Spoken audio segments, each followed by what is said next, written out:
तर ज्या ठिकाणी जो भ्याड हल्ला झाला तिकडचा हा आढावा आमच्या प्रतिनिधींनी दाखवलेला आहे आणि सध्या ही दृश्य आपण पाहतोय पुण्यामध्ये संतोष जगदाळे यांची अंत्ययात्रा सुरू झालेली आहे आणि आता ती स्मशानभूमीमध्ये येऊन पोहोचलेली आहे। मोठ्या प्रमाणात पुणेकरांनी गर्दी केलेली आहे।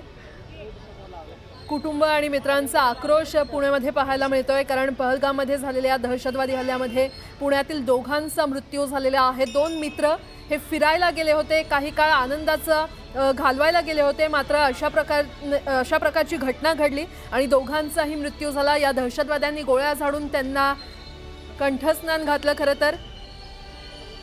आणि आता पुण्यातली ही दृश्य आसावरी जगदाळे, संतोष जगदाळे यांची मुलगी त्यांना मुखाग्नी देणार आहे। संपूर्ण भारतीयाच्या मनात, खरं तर सगळ्याच भारतीयांच्या मनात रोष पाहायला मिळतोय, कारण ज्या प्रकारे ही घटना घडलेली आहे, ज्या प्रकारे निष्पाप जीवांचा बळी गेलेला आहे, ते पाहता सगळीकडे घोषणाबाजी खरं तर काल संपूर्ण दिवसभरात करण्यात आली। ठिकठिकाणी आज बंद देखील पाळण्यात येतोय, ठिकठिकाणी निषेध या घटनेचा व्यक्त करण्यात येतोय। प्रत्येकाच्या मनात संताप आहे, रोष आहे।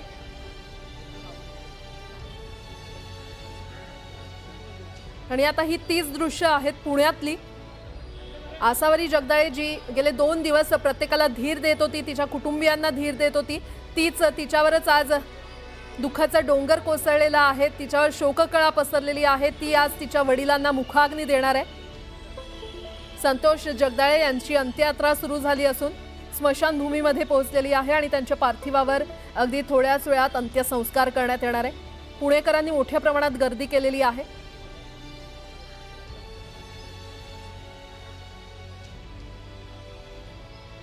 जम्मू काश्मीरमधील पहलगाम इथे झालेल्या दहशतवादी हल्ल्यामुळे संपूर्ण देश हादरलेला आहे। प्रत्येक भारतीयाच्या मनात रोष, संताप पाहायला मिळतोय, कारण 27 निष्पापांचा बळी या दहशतवाद्यांनी घेतला आणि त्यामध्ये महाराष्ट्रातील 6 जणांचा समावेश आहे। काल डोंबिवलीमध्ये 3घांवर अंत्यसंस्कार करण्यात आले आणि आज पुण्यामध्ये 2घांवर अंत्यसंस्कार करण्यात येणार आहेत। पुण्यामध्ये संतोष जगदाळे आणि त्यांचेच मित्र कौस्तुभ गणबोटे यांच्या पार्थिवावर आज अंत्यसंस्कार करण्यात येणार आहे।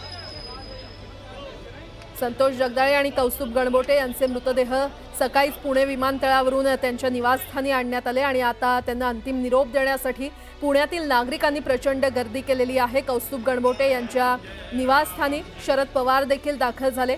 त्यांच्या कुटुंबियांचं सांत्वन करण्यासाठी, त्यांच्या कुटुंबियांना धीर देण्यासाठी शरद पवार देखील तिथे पोहोचलेले आहेत। दरम्यान संतोष जगदाळे हे त्यांच्या खरं तर 86 वर्षांच्या वृद्ध आईला देखील काश्मीरला जाण्यापूर्वी भेटले होते आणि काश्मीरला फिरायला जातोय, लवकरच परत येईन असे शब्द त्यांनी त्यांच्या आईला म्हटले होते। मात्र काश्मीरमध्ये दहशतवाद्यांनी त्यांना गोळ्या घालून ठार केले आणि त्यामुळे जगदाळे कुटुंबावर दुःखाचा डोंगर कोसळलाय।